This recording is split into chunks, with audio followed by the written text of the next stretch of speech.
Hello, everyone's. I am here for my review of Married to Medicine Season 12, Episode 8. If you are new to my channel, welcome. I am Lady T. I like to do reviews on scripted shows, reality shows, and also the reactions. If you're returning, you one of my peoples, welcome back.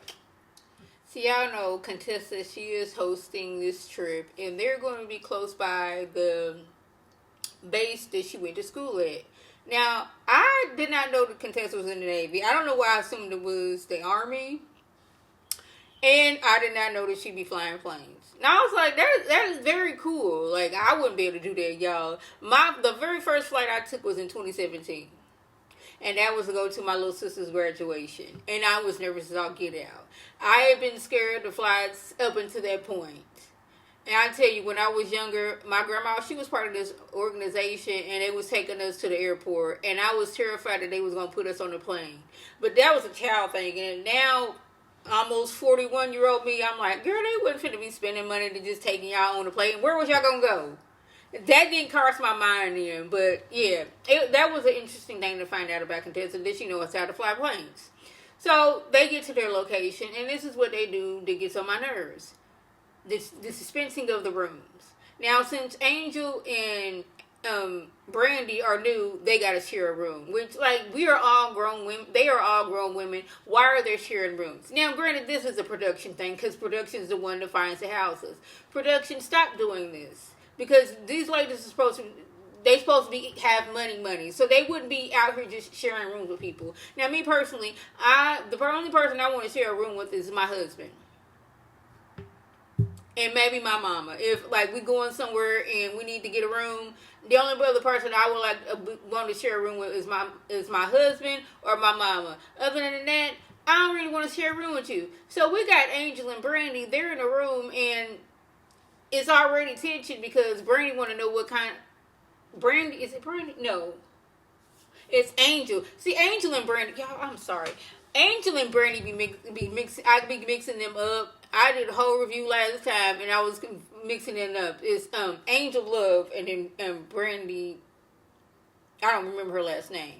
They're already getting into it because Angel, she wants to know what kind of energy that Brandy is coming from, and Brandy's like, okay, what is this? Because it did seem it didn't come from a friendly place. It came from a like what you own. This is it again. Why are we doing this production? Why we cannot find a place that will accommodate all the ladies and everybody have a nice room with their own bathroom? These are all grown professional women. Why are they sharing a room and then have to go out into the hallway to use the restroom? We can't find no place where everybody has a nice room and their own bathroom. So now Brandy's feeling some type of way. She's like, how do y'all, when somebody comes to you talk about how's your energy? Jackie, she over here like, oh my goodness, they're sucking the life out of us. You can say that because you have your own room. The only reason this whole back and forth between Angel and Brandy is going on is because they have to share a room. And I don't know how you are as a person. Like, we just getting to know each other. So I want to know what type of vibe you are. And like, there are such things as energy vampires. They're sucking all the energy out of you. Just draining you. I do believe that. So, like, I don't know what kind of negativity you own that could jump on me. I ain't about that. But the fact that Jackie's sitting up there like she got an attitude because they mad. The attitude is coming because they have to share a room and these are two grown women with kids. And I'm like, Bernie, she's like, I got 4 kids at home. I don't want to be sharing a room with nobody. This is her time to relax. This is her time away from the kids. She's not working and she's not taking care of no kids. She's not taking care of a household. So she want to relax and she don't be cooped up in a room with somebody else, and I don't blame her. The ladies break off into groups. One of the groups is going to go swim with the dolphins, and the other group is going to go to a beachfront restaurant. Me personally, I would have taken the restaurant because I don't do the water and I don't do animals because to me, animals are unpredictable. I'm going into your enclosure and I don't know what you got going on in your mind. This may be the day that animals attack and I don't want to be that animal that has been attacked. Another reason is the older I get, the more I don't want to see animals in captivity for my enjoyment.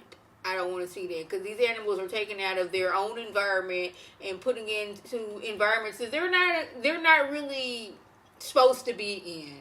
And it's all for our enjoyment and all for our entertainment. And the older I got, I realized how sad that was. Now, me, when I was little, I used to love going to the zoo with my mom and my brother. That was our things to do on Saturday, to go to the zoo and to go to Dairy Queen and get some ice cream. And the older I'm getting, I'm like, these animals are being forced to entertain us. And it's sad. And some of these places, they just don't be doing right by the animals. And I don't want to be in the participation of that. They have left their environment, being in places where they really shouldn't be at, and wondering how come they're not doing right and how come they are just going off. But the ladies, they seem like they was having a good time. They was, petting on the dolphin and letting him kiss them and all that stuff, which me personally, I wouldn't have done. I don't care if these trainers have been, involved in these dolphins' lives since they was first, born. You never know when they want to be like, you know what, I ain't about this no more. Look what Siegfried and Roy. Roy, they took care of them tigers since they was little, and look what happened to Roy. I just would not want that to happen to me. I would have been over there at the restaurant getting something to eat. Now, granted, now that I am almost 41 years old, I can't really eat like I want to. But I was still been over there and enjoying, nice little meal with the ladies and just talking and having a conversation. And when they was having this conversation, the waiter told them it's about to rain, so let me take y'all inside. And this is when I connected with the ladies. Because they was talking about something. We getting old now. We huffing and puffing as we walking around. And I'm like, I am too at that stage to where I'm making noises when I'm getting up and get down.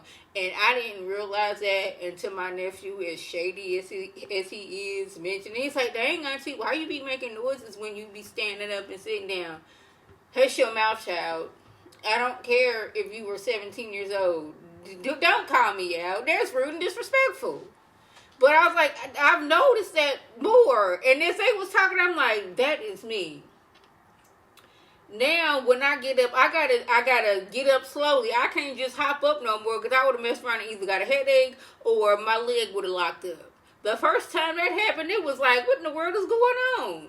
I used to could just get up and without a care in the board. I used to always run around, jump around, wasn't caring about no knees, wasn't caring about no bones, wasn't caring about something locking up on me. Now I could be walking and bam, my leg and locked up on me.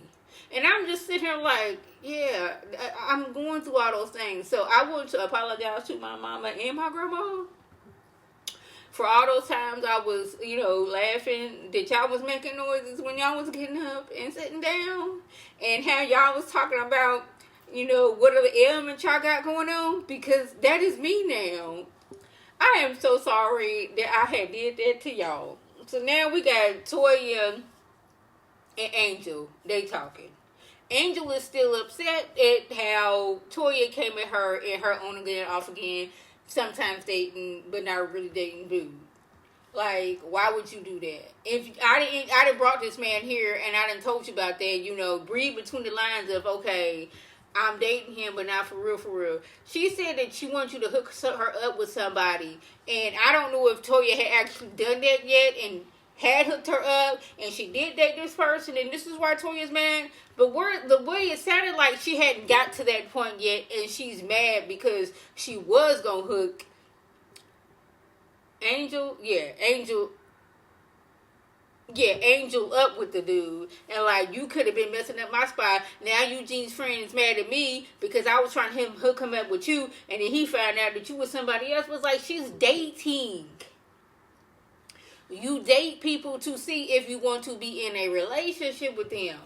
She's just like, I would like you to hook me up with somebody. She wasn't like, okay, this is him, this is you. Now, y'all introduced, now y'all in a relationship. No, she wanted to date this dude. So now Toya's all mad about this, but like, she wants you to introduce him. She didn't say, nah, I'm ready to get married in 2 months. So that means in a month, we got to meet, we got to court, we got to get engaged, and then we got to get married. But like, I think Toya was doing a little bit too much for, in my opinion. And I can understand why Brittany is a little bit, no, Angel is a little bit upset. Heavenly, she shows up. She had spent the evening before in the morning with Damon because it was his birthday, and I guess she's like, I'm not gonna miss out on this check, so I'm gonna show up on this girls' trip. Even though she had already said how she was fearful of Simone, using those dog whistle words that I do not like, because this could like really affect somebody's career and their income using certain words like that. That's why I still have not forgiven Giselle for those dog whistle words that she was using on Chris Bassett, and I'm going to continue to say that. But she shows up. Now, I already know it's going to be a disaster because every time these ladies get together, somebody's fussing and somebody's cussing and somebody's fighting. It's either Toya and Heavenly, or it is Simone and Quad. It could be Quad and Heavenly. You never know. Somebody's always fighting. Jackie, she's just sitting back, just listening. She's just, y'all shouldn't do that because y'all friends, and like we rinse and repeat. I don't think there has been a time when all the ladies got together and somebody wasn't fussing and somebody wasn't cussing about something because you done brought up my relationship. Well, you the one that said this. That's why they need to stop confiding with these women because they will turn around and use what you done said against you. So we already know this trip is going to go completely left without even seeing anything. That was the gist. If I left anything out, by all means, leave a comment below. If you are new to my channel, welcome. Feel free to subscribe. It is free all day, every day, free 99. Make sure your notifications are on so when my beautiful face puts up a video. You can click on it, you can like it, and share it with your people, and you can come up and be one of my peoples by clicking that icon above. This is Lady T signing off. Have a good one.